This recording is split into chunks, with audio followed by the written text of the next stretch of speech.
कोई भी लड़का आए और तुझे आई लव यू बोल के तुझे लेके चला जाए, नहीं, तू इतनी सस्ती नहीं है, तू इतनी हकीर नहीं है, तू नौकरानी नहीं है, तू रानी है।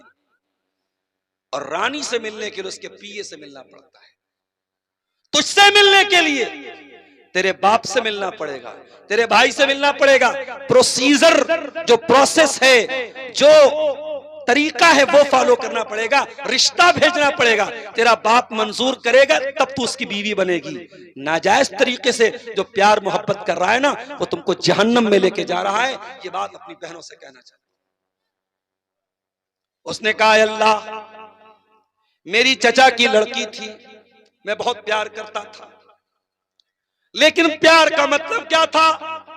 मैं उसे हासिल करना चाहता था, उसके साथ अपनी शारीरिक भूख मिटाना चाहता था, उसके साथ बदकारी करना चाहता था, गलत काम करना चाहता था, मौका नहीं मिल रहा था। आय अल्लाह, एक साल गांव में सूखा पड़ गया, अनाज के दाने दाने को लोग तरस गए। चाचा की लड़की मेरे पास आई, मुझसे मदद की भीख मांगने लगी। मैंने कहा, जरूर तुम्हारी मदद करूंगा, मगर तुम्हें मेरी बरसों की तमन्ना पूरी करनी पड़ेगी।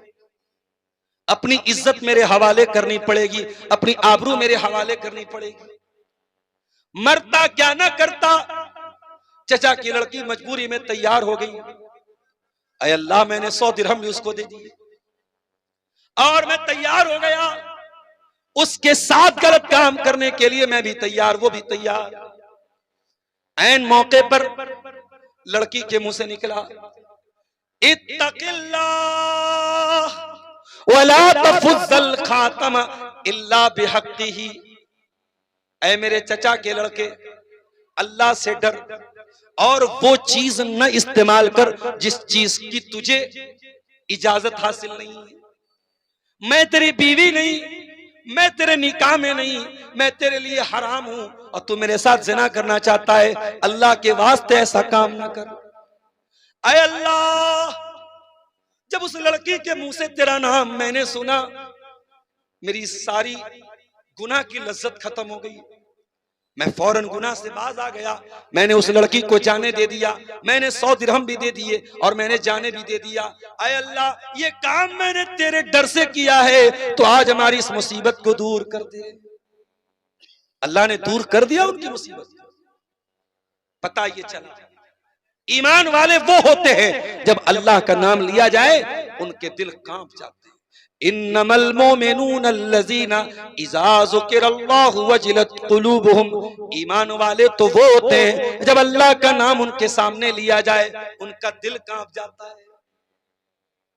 व इज़ा तुलियत अलैहिम आयातुहु ज़ादतहुम ईमाना। और जब उनके सामने अल्लाह की आयतें पढ़ी जाती हैं, जब कुरान की आयतें पढ़ी जाती हैं, वो रोने लगते हैं, उनका ईमान बढ़ जाता है। अरे हम तो इतने पत्थर दिल हो गए, आज कुरान सुन करके भी हमारे दिलों से आंसू नहीं बहता है। आज खाने काबा में देख लो, शेख अब्दुर्रहमान अस्सुदैस नमाज पढ़ा रहे हैं, शेख सऊद शुरैम नमाज पढ़ा रहे हैं, शेख यासिर अद-दौसरी नमाज पढ़ा रहे हैं, शेख बंदर बलीला नमाज पढ़ा रहे हैं, कुरान की तिलावत कर रहे हैं। अजाब का जिक्र आया, जहन्नम का जिक्र आया, इमाम साहब रोने लगे, पीछे पब्लिक भी रोने लगी, अवाम भी रोने लगी, मुक्तदी भी रोने लगे। कुरान सुन के इंसान रोने लगता है, मगर हम नहीं रोते हैं। हमारा ईमान इतना कमजोर हो चुका है और दिल इतना कठोर हो चुका है कि कुरान सुन करके भी हमारी आयतों से, हमारी आंखों से आंसू नहीं बनते। अल्लाह कुरान में कहता है, इज़ा तुतला अलैहिम आयातुर रहमानी खर्रू सुज्जदन व बुकिया। मेरे नबियों के सामने जब कुरान की आयतें पढ़ी जाती हैं, मेरे नबी रोने लगते हैं, मेरे नबियों की आंखों से आंसू बहने लगते हैं, अल्लाह की बारगाह में सजदे में गिर जाते हैं। अल्लाह के आखिरी नबी को देखो, अल्लाह के प्यारे नबी हजरत अब्दुल्ला बिन मसूद से कहते हैं, ऐ अब्दुल्ला इकरा अलैयल कुरान, ऐ अब्दुल्ला मुझे कुरान पढ़ के सुनाओ। हजरत अब्दुल्ला कहते हैं, अय अल्लाह के नबी, मैं आपको कुरान पढ़ के कैसे सुनाऊं, ये कुरान तो आप ही के ऊपर उतरा है। आपने फरमाया, अय अब्दुल्ला, आज दूसरे के मुंह से कुरान सुनना चाहता हूं, कुरान सुना भी करो।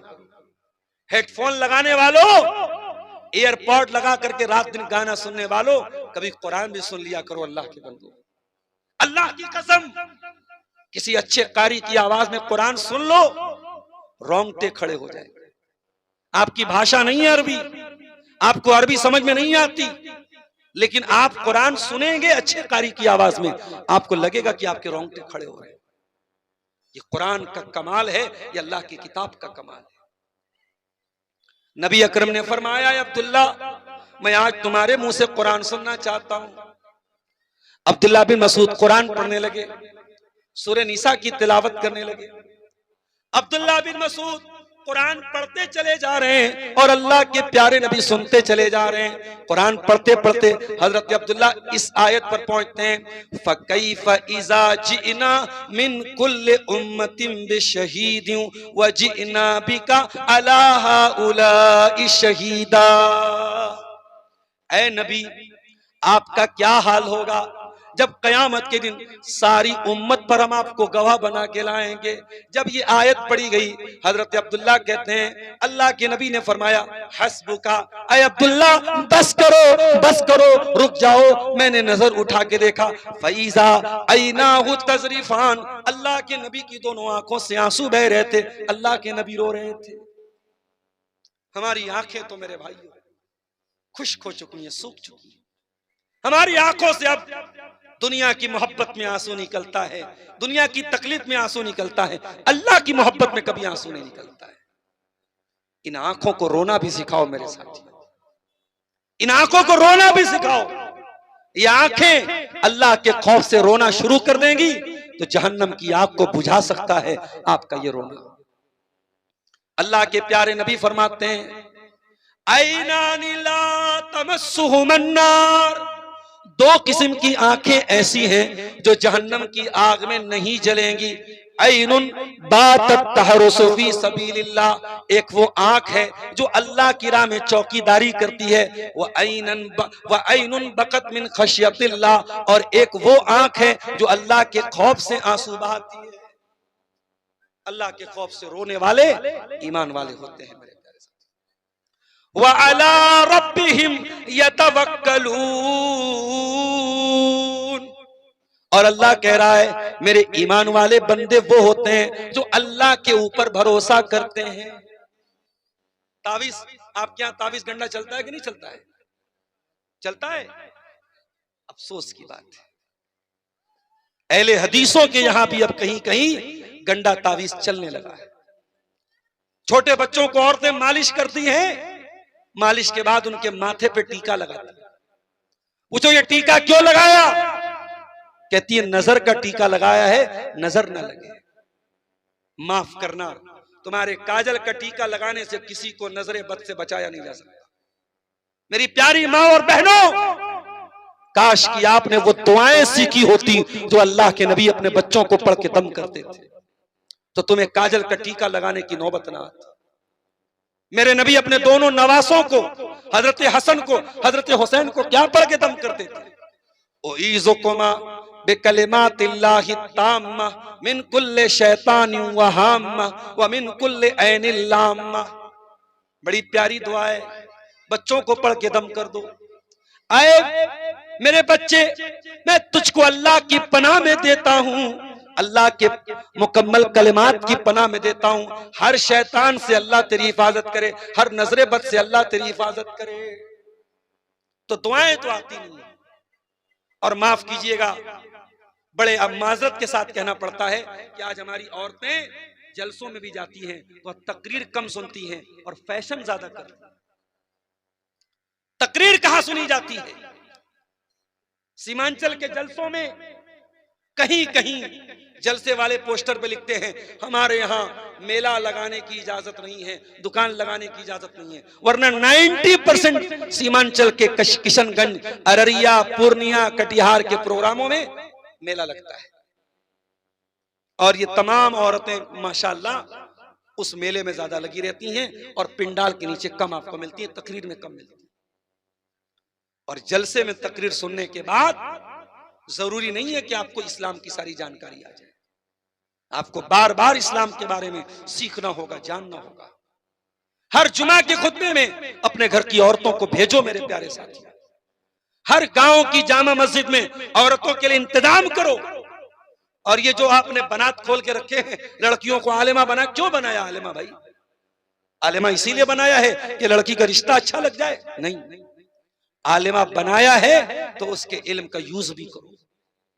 कुछ औरतों के विशेष प्रोग्राम हो, स्पेशल प्रोग्राम, लेडीज के प्रोग्राम हो, जहां कोई आलिमा उनको बैठ करके दर्स दे, उनको वजू का तरीका सिखाए, उनको नमाज का तरीका सिखाए, उनको गुस्ल का मसला बताए, उनको पाकी नापाकी का मसला बताए, उनको ईमान के बारे में बताए। आज औरतें नावाकिफ हैं, नादान हैं, नहीं है उनको कोई जानकारी। और हालात इतने बुरे हैं कि डेली हमारे पास खबरें आ रही हैं मुसलमान लड़कियों के मुर्तद होने की। उत्तर प्रदेश जैसी जगह और बरेली जैसी जगह, अभी वहां की न्यूज कल सोशल मीडिया पर मैंने देखी। नेहा नाम की एक मुसलमान लड़की, एक गैर मुस्लिम लड़का जो वहां मजदूरी करने आता था, पेंट करने आता था, उसके साथ मुसलमान लड़की का अफेयर हुआ और 3 महीने तक बगैर शादी के उस गैर मुस्लिम लड़के के साथ वो रह रही थी, जिसको समाज में लिव इन रिलेशनशिप कहा जाता है। हराम तरीके से, नाजायज तरीके से बगैर शादी के उसके साथ रह रही थी। और अब वही लड़की बयान दे रही है कि मैं धर्म परिवर्तन कर रही हूं, आज से मैं नेहा कुमारी हूं, मेरा नाम नेहा अंसारी नहीं है, मैं नेहा कुमारी हूं, मैं इस्लाम को छोड़ रही हूं।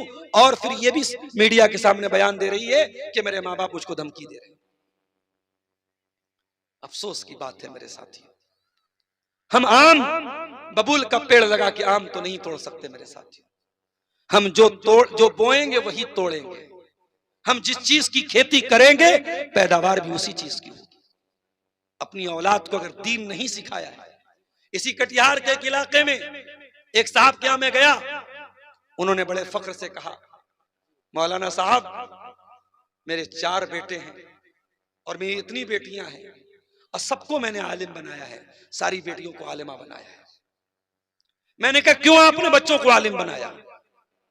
उन्होंने कहा कि मैं चाहता हूं जब मैं मरूं तो मेरे बच्चों में कोई ऐसा न हो कि जो मेरा जनाजा न पढ़ा सके। मैं जब मरूं तो मेरे सारे बेटे इस लायक हों कि कोई भी आगे बढ़ के मेरा जनाजा पढ़ा सकता हो। मैं अपनी औलाद को ऐसा बना के जाऊं।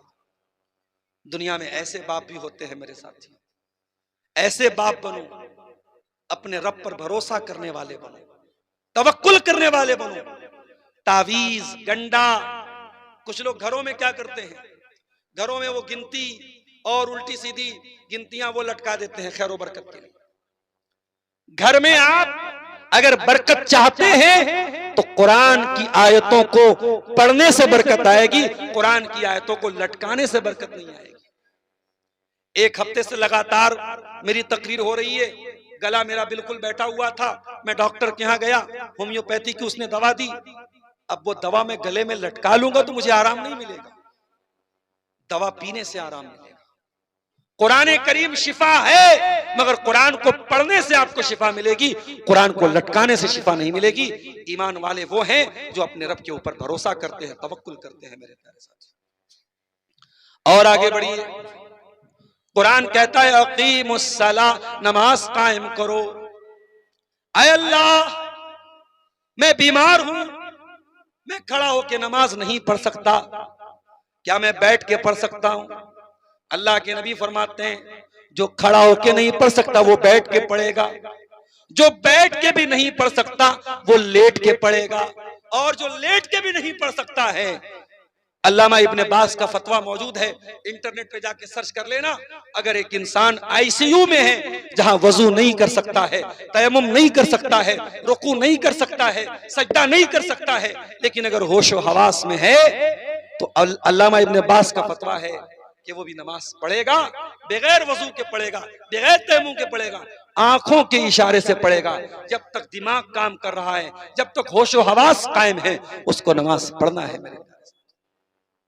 कभी अपने दिल पे हाथ रख के बताओ, आपके पास नमाज न पढ़ने का क्या बहाना? आपके गांव की मस्जिद में रात भर प्रोग्राम होता है और सुबह फजर की नमाज में 4 मुसल्ली होते हैं, ऐसा क्यों होता है मेरे साथ? मस्जिद तो बना ली शब भर में ईमा की हरारत वालों ने, मस्जिद तो बना ली शब भर में ईमा की हरारत वालों ने, मन अपना पुराना पापी था बरसों में नमाजी बन न सका। नमाज न पढ़ने का कोई बहाना नहीं है मेरे साथ।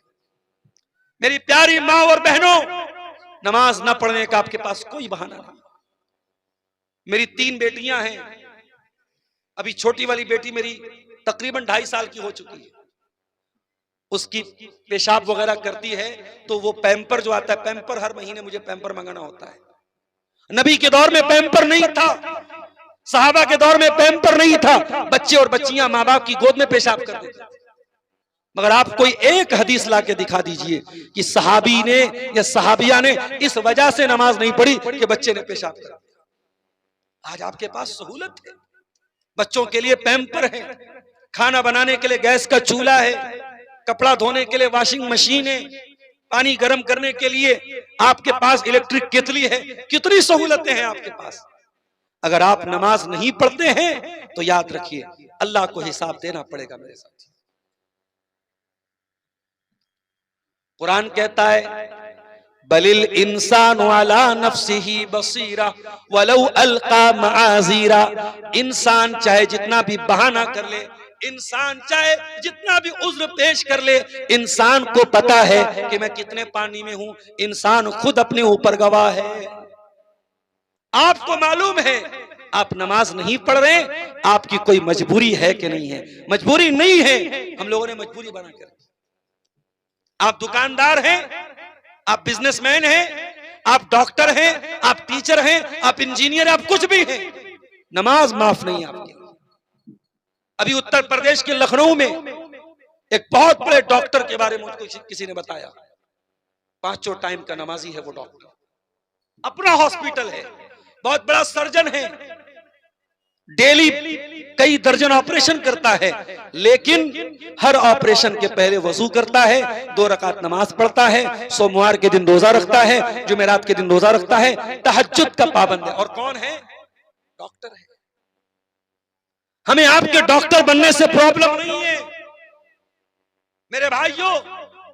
फला पार्टी कह रही है मुसलमानों का विकास होना चाहिए, फला पार्टी कह रही है मुसलमानों का विकास होना चाहिए। मुसलमान का विकास सिर्फ पढ़ाई के जरिए नहीं होगा, मुसलमान का विकास सिर्फ डॉक्टर और इंजीनियर बना के नहीं होगा।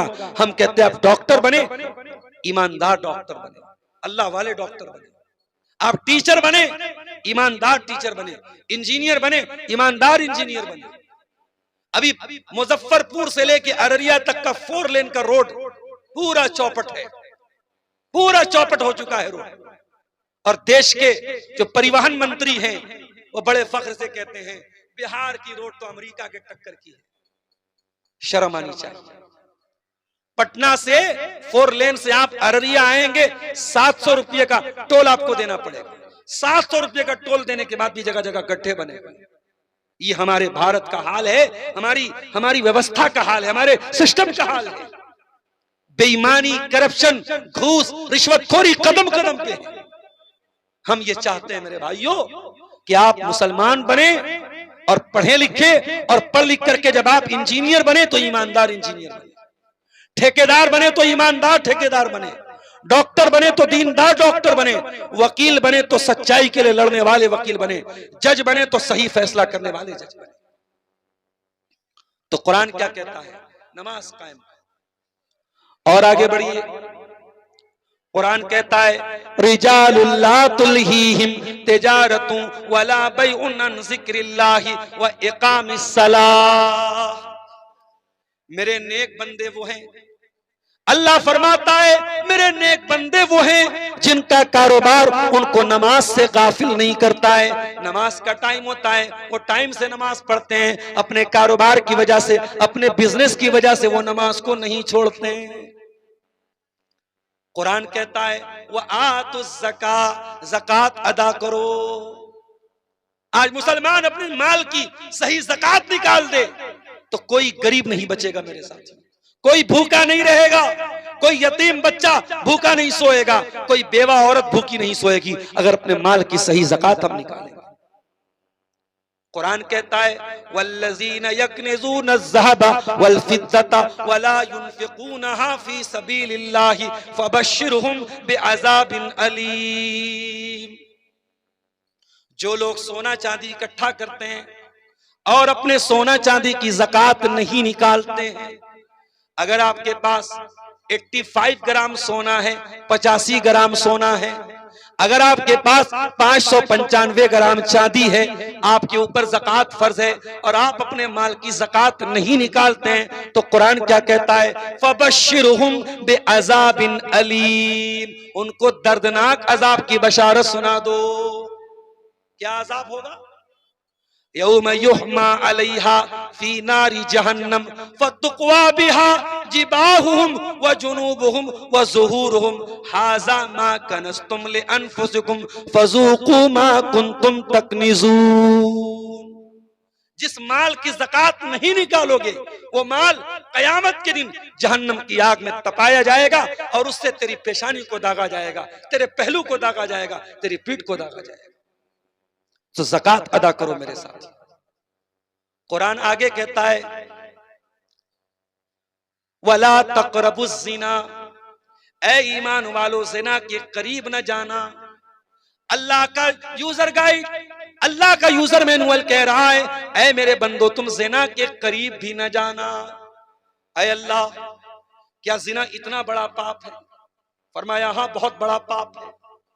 अज़्ज़ानियतु वज़्ज़ानी फजलिदू कुल्ला वाहिदिम मिनहुमा मिअता जल्दा। ज़िना करने वाले मर्द को और ज़िना करने वाली औरत को अगर इस्लामी हुकूमत है तो 100 कोड़े मारे जाएंगे। अगर वो कुंवारे हैं, अगर कुंवारे हैं तो 100 कोड़े मारे जाएंगे, और शादीशुदा है और इस्लामी अदालत है, इस्लामी हुकूमत है तो पत्थरों से मार मार के खत्म कर दिया जाएगा।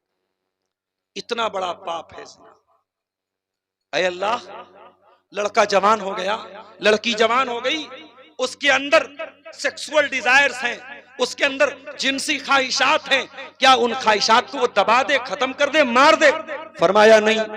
या माशर शबाबी मन इस्तता मिनकुमुल बाअता फल्यतज़व्वज। ऐ नौजवानों, जब तुम शादी के काबिल हो जाओ शादी कर लो, शादी कर लो। फ़इन्नहु अग़ज़्ज़ु लिलबसर व अहसनु लिलफ़र्ज। शादी करने से तुम्हारी नजरें झुक जाएंगी, तुम्हारी शर्मगाह महफूज हो जाएगी। अच्छा, लड़के तो बोल भी देते हैं अपने बाप से, लड़के तो बोल भी देते हैं, लड़कियां बेचारी शर्मीली होती हैं, लड़कियां बोल भी नहीं सकती। लड़की 25 साल की हो गई, 30 साल की हो गई, शादी नहीं, क्यों नहीं कर रहे हो भाई? जहेज का इंतजाम नहीं हो रहा है, हमारी बरादरी का रिश्ता नहीं मिल रहा है, हमारे बराबर के लोग नहीं मिल रहे हैं। ये ढकोसले बंद करो, अपनी लड़कियों की सही समय पर शादी करो, अपने लड़कों की सही समय पर शादी करो, शादी को आसान करो। बारात की रस्म, जहेज की रस्म, हल्दी की रस्म, मंगनी की रस्म खत्म करो, सिंपल तरीके से, सुन्नत तरीके से शादी करो मेरे साथ। अल्लाह के प्यारे नबी फरमाते हैं इज़ा खतब इलैकुम मिम्मन तरदौन दीनहु व खुल्क़हु फज़व्विजूहु। जब तुम्हारे लड़के लड़कियों के लिए अच्छा रिश्ता मिल जाए, जब तुम्हारी लड़कियों के लिए अच्छा रिश्ता मिल जाए, लड़कियों की शादी कर दो। अगर ऐसा नहीं करोगे तकुन फितनतुन फिल अर्दी व फसादुन अरीस, तो जमीन में फितना फैल जाएगा, जमीन में फसाद फैल जाएगा। और फसाद फैल चुका है मेरे प्यारे साथी, फसाद फैल चुका है। इसी बिहार से मेरे पास फोन आता है, मौलाना साहब एक लड़की फला लड़के के साथ भाग गई, प्रेग्नेंट हो गई, अब क्या उस लड़के के साथ शादी हो सकती है? यह मसला पूछा जा रहा है समाज में, जबकि इस्लाम की नजर में अगर लड़की हमल से है उसकी शादी नहीं हो सकती है किसी के साथ। लेकिन हालात ऐसे पैदा हो रहे हैं जिनाकारी और बदकारी की वजह से मेरे साथी। इसीलिए इस्लाम जिनाकारी को रोकने के लिए इस्लाम ये हुक्म देता है कि मर्द और औरत के दरमियान नाजायज तरीके से कोई मिलाप नहीं होना चाहिए। अल्लाह के प्यारे नबी फरमाते हैं, ला यखलुवन्ना रजुलन बिइम्रातिन इल्ला वसालिसुहुम शैतान। जब कोई मर्द किसी औरत के साथ अकेले में मिलता है तो तीसरा वहां शैतान जरूर होता है। अगर आपकी जवान लड़की लड़कों के बीच में रह के पढ़ रही है, गलत है। इस्लाम में कोई एजुकेशन की इजाजत नहीं है। इस्लाम में जवान लड़की लड़कों के साथ पढ़े, साथ में रह के पढ़े, इस बात की इजाजत नहीं है मेरे प्यारे साथी। इस्लाम बड़ा साफ सुथरा दीन है। देवर अपनी भाभी से चिपक करके, भाभी देवर के साथ चिपक करके बाइक पर जाए, ये इस्लाम में इसकी परमिशन नहीं है। साली अपने जीजा के साथ बाइक पर चिपक करके जाए, इस्लाम में इसकी इजाजत नहीं है। जिस तरीके से अपनी जवान बेटियों को तमाम गैर महरम लड़कों से पर्दा कराते हो, उसके जीजा से भी पर्दा करो, उसके देवर से भी पर्दा कराओ, उसके जेठ से भी पर्दा कराओ, उसके कजिन से, उसके खाला के लड़के, ताया के लड़के, मौसा के लड़के, मामू के लड़के, उनसे भी पर्दा कराओ। ये सब भी उसके लिए गैर महरम है। तो कुरान कहता है जिना के करीब मत जाओ। अल्लाह का यूजर गाइड कहता है जिना के करीब न जाओ। ये बहुत गलत रास्ता है, बहुत बुरा रास्ता है। अल्लाह की यूजर गाइड ये भी कहती है, ऐ ईमान वालो, ला ताकुलुर रिबा, सूद मत खाओ, सूद मत खाओ। छोटा छोटा अमाउंट, 10,000 रुपया, 5,000 रुपया, उसको भी आज मुसलमान सूद पर कर्जा ले रहा है। 20,000 का मोबाइल फाइनेंस करा रहा है, उस पर भी इंटरेस्ट दे रहा है। और मोबाइल बेचने वाला मुसलमान बाहर दिखता है 0% इंटरेस्ट। ये 0% इंटरेस्ट के नाम पे बहुत बड़ा फ्रॉड किया जा रहा है। कोई 0% इंटरेस्ट नहीं है। 10,000 का मोबाइल आप लेते हैं, बजाज फाइनेंस से लेते हैं, फाइनेंस करा के लेते हैं, 12,000 का पड़ता है। चलो ठीक है, 10,000 का नगद में मिल रहा है, 12,000 का उधार में मिल रहा है, कोई मसला नहीं, इस्लाम में जायज है। मगर मसला क्या है, अगर आपने महीने की पहली तारीख को EMI जमा नहीं की, अगले दिन 500 रुपया पेनाल्टी लग जाएगी, उसके अगले दिन 1,000 रुपया पेनाल्टी लग जाएगी। अगर आपने एक महीने तक EMI नहीं जमा की, अगले महीने फोन ब्लॉक हो जाएगा। ये जो तमाम चीजें हैं, ये सूद की शक्ल है, ये ब्याज की शक्ल है। और मेरे भाइयों, ब्याज इस्लाम में हराम है। जो लोग ब्याज खाएंगे कयामत के दिन पागल होकर के आएंगे। ला यकुमुना इल्ला कमा यकुमुल लज़ी यतखब्बतहु शैतानु मिनल मस। जैसे शैतान किसी को छू करके पागल कर दे, वो इंसान पागल होकर के उठेगा कयामत के दिन। जो ब्याज खोर होगा, जो सूद खोर होगा। आज छोटी छोटी जरूरतों में मुसलमान बैंक से कर्जा ले रहा है, मुसलमान सूद पर कर्जा ले रहा है, मुसलमान अपने ही मुसलमान भाई को सूद पर कर्जा दे रहा है। अल्लाह के वास्ते मेरे भाई, सूद से अपने दामन को बचाओ। ठीक है, सेविंग बैंक में हमारा खाता है, स्टेट बैंक में खाता है, बड़ौदा में खाता है, ICICI में खाता है, और सेविंग अकाउंट में हमको हर साल 5% 4% इंटरेस्ट मिल रहा है। कोई मसला नहीं, इंटरेस्ट मिल रहा है, हमारी मजबूरी है वो। हम इंडिया में बगैर खाता के कोई कारोबार नहीं कर सकते, लेकिन उस बैंक से मिलने वाला इंटरेस्ट भी आप उसको अपने इस्तेमाल में नहीं लाएंगे, किसी गरीब की मदद कर देंगे, किसी गरीब को दे देंगे। मस्जिद में नहीं देंगे, मदरसे में नहीं देंगे, किसी गरीब की, किसी को दवा इलाज की जरूरत है, किसी को खाने पीने की कमी है, किसी गरीब, बहुत गरीब आदमी की मदद कर देंगे, उसको अपने इस्तेमाल में या मस्जिद मदरसा में नहीं लाएंगे। और कुरान करीम हमसे एक बात यह भी कहता है, शराब मत पियो। इन्नमल खम्रु वल मैसिर वल अंसाब वल अज़लामु रिज्सुम मिन अमलि शैतान। शराब पीना ये शैतान का काम है। शैतान के काम से बचो, शराब से बचो, तुम तभी कामयाब हो सकते हो। आज मुसलमानों की बस्तियों में शराब धड़ल्ले से पी जा रही है। बहादुरगंज, किशनगंज, अररिया, पूर्णिया, फॉरबिसगंज, सिमराही, कौन सा इलाका है मुसलमानों का जहां मुसलमान शराब नहीं पीता है? किशनगंज के इसी इलाके में, मुसलमान के इलाके में ढाबे में गया, ढाबे पे लिखा था शराब पी के हमारे होटल में खाना ना खाएं। शराब, होटल का मालिक कौन था? मुसलमान था। मैंने कहा हाजी साहब ये आपने बाहर लगाया है शराब पी करके होटल में खाना ना खाएं तो लोग इस पर अमल करते हैं। कहा कि मौलाना साहब दुकान पे बैठ के तो नहीं पीता है मगर पी के आके मेरी दुकान पे बिरयानी खाता है। हम कहा ये बिरयानी कौन खाता है जो शराब पी के आता है? कहा कि 90% मुस्लिम आता है। क्या कीजिएगा, शराब आपका मुसलमान भाई पी रहा है, जिना आपका मुसलमान भाई कर रहा है। तो जो अल्लाह ने यूजर गाइड उतारा है उस यूजर गाइड के मुताबिक आप जिंदगी नहीं गुजार रहे हैं। और जब यूजर गाइड के मुताबिक आप जिंदगी नहीं गुजारेंगे तो आपकी जिंदगी की गाड़ी का एक्सीडेंट होगा, आप दुनिया में भी परेशान होंगे और आखिरत में भी परेशान होंगे। ये एक सवाल की पर्ची आई है मेरे पास, सवाल का जवाब दे दूंगा आपको। और अंतिम समय है, बहुत थोड़े से लोग बचे हैं क्योंकि मौसम ठंडा होने की वजह से धीरे धीरे लोग भी जा रहे हैं।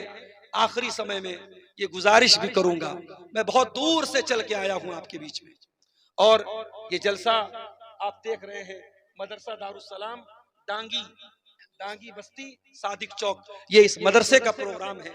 और शायद मैं पिछले साल भी यहाँ आया था और आप जानते हैं मैंने बहुत करीब से देखा है सीमांचल के ये जलसे कैसे होते हैं और ये मदरसे कैसे चलते हैं। छोटे छोटे बच्चे बेचारे मदरसे में पढ़ने वाले ऑटो पे बैठ के रिक्शे पे बैठ के पूरे गांव गांव घूमते हैं, चंदा करते हैं। उसके बाद ये इजलास होता है और फिर जलसे में होने वाले चंदे से ये मदरसा साल भर चलता है। और कितने मदरसे ऐसे हैं कि अपने टीचर से बोल देते हैं कि जाओ चंदा करो तब तुमको सैलरी मिलेगी, तब तुमको तनख्वाह मिलेगी। ये बहुत बड़ी परेशानी की बात है, लेकिन ये मदरसे इनका वजूद भी हमको बचाना है मेरे भाई। इन मदरसों में आपके बच्चे कुरान सीखते हैं, हदीस सीखते हैं, नबी की बातें सीखते हैं। और यहाँ से पढ़ने के बाद कोई जामिया सल्फिया जाता है, कोई जामिया इमाम बुखारी किशनगंज जाता है, कोई सनाबिल जाता है, बड़ा आलिम बनता है, इदारे इलाके में बड़ा इदारा खोलता है, तालीमी काम करता है। ये इन्हीं छोटे छोटे मदरसों से पढ़ के बच्चे जाते हैं। इन मदरसों को चलाना, इन मदरसों को कायम रखना ये हमारी जरूरत भी है, हमारी मजबूरी भी है। मैं बड़े अदब के साथ आपके समस्त ये अपील करता हूं, अनुरोध करता हूं, निवेदन करता हूं कि आप आएं और इस मदरसे के लिए आप जो भी हो सके, आखिरी समय है, अंतिम समय है, जो भी हो सके आप मदरसे के लिए दान देते हुए जाएं। अल्लाह ताला आपका दान कबूल करे, आपका चंदा कबूल करे और मदरसे के हक में उसको कबूल फरमाए। सवाल ये आया है कि क्या मस्जिद में माजूर शख्स कुर्सी में बैठ के जमात के साथ नमाज पढ़ सकता है? बिल्कुल पढ़ सकता है। और कुर्सी पे जब वो पढ़ेगा तो कुर्सी जरूरी नहीं कि बिल्कुल कोने में रखा जाए। अगर एक इंसान पहली सब कंप्लीट हो रही है और आखिरी में जगह बची है, वहां पे कुर्सी लगा के पढ़ ले तो कोई बात नहीं। लेकिन अगर मान लो अभी सब पूरी नहीं हुई है और बीच में उसको नमाज पढ़ना है तो वो बीच में ही कुर्सी लगाएगा, वो अंतिम में लास्ट में कुर्सी नहीं लगाएगा। बीच में वो जमात में कुर्सी लगा के नमाज पढ़ेगा और वो सब पूरी मानी जाएगी, सब कटी हुई नहीं मानी जाएगी। ये बात याद रखिए, वो सब पूरी मानी जाएगी। तो ये चंद बातें कुरान और हदीस की रोशनी में मैंने आपके सामने रखी हैं। अल्लाह के यूजर गाइड कुरान की रोशनी में हमें क्या करना है और क्या नहीं करना है, उस पर मैंने चंद बातें आपके सामने रखी हैं। दोनों सजदों के बीच में कौन सी दुआ पढ़ी जाए? देखिए, दोनों सजदों के बीच में कई दुआएं साबित हैं। जो ज्यादा मशहूर दुआ है, अल्लाहुम्मा ग़फ़िरली वरहमनी वहदिनी वआफ़िनी वरज़ुक़नी। एक तो ये दुआ आप पढ़ सकते हैं। और आसान दुआ अगर चाहते हैं, रब्बी ग़फ़िरली रब्बी ग़फ़िरली रब्बी ग़फ़िरली 3 मरतबा पढ़ लें, ये भी पढ़ सकते हैं। और इसके अलावा भी बहुत सारी दुआएं साबित हैं, लेकिन मशहूर दुआएं यही दोनों हैं। ज़ोहर और असर की नमाज में मुक्तदी सूरह फातिहा के अलावा दूसरी सूरत पढ़ेगा, अगर चाहे तो पढ़ सकता है। जरूरी तो उसके लिए सिर्फ सूरह फातिहा है।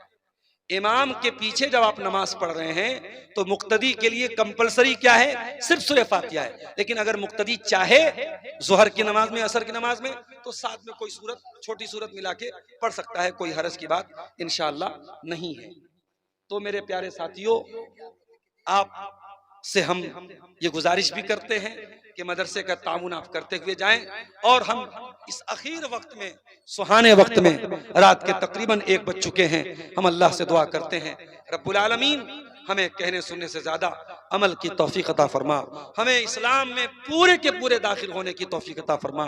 ऐ अल्लाह हमारे इस स्टेट की तू हिफाजत फरमा, इस मुल्क की हिफाजत फरमा, हमें जालिमों के जुल्म से, शरीरों के शर से हमारी हिफाजत फरमा। हमें से जो बीमार हैं उनको शिफाए कामिला आजला अता फरमा, जो रोजी रोटी से परेशान हैं उनके कारोबार में बरकत नसीब फरमा। जब तक हम दुनिया में जिंदा रहें, इस्लाम पर जिंदा रहें और हमारा खात्मा ईमान पर हो। आमीन। रब्बना तक़ब्बल मिन्ना इन्नका अंतस समीउल अलीम व तुब अलैना इन्नका अंतत तव्वाबुर रहीम व सल्लल्लाहु तआला अला नबीना मुहम्मद व अला आलिहि व सहबिहि अजमईन। आइए आप हजरात मदरसे के लिए कुछ ताउन करते हुए जाइए, और ताकि भाई जो चंदे का एक टारगेट है जलसे वालों का वो थोड़ा सा पूरा हो जाए। और जो भी हमारे भाई बहन बचे हैं, गुजारिश करता हूं कि आप आइए और मेरे हाथ पर आप जो भी ताउन कर सकते हो करते हुए जाइए। मैं सबके लिए दुआ करता हूं, अल्लाह ताला आपका ताउन कबूल फरमाए, आपकी रोजी रोटी बरकत अता फरमाए। और अपने मरहूमीन की तरफ से जो हजरत ताउन करेंगे उनके हक में दुआ है, अल्लाह उनके मरहूमीन की मग़फ़िरत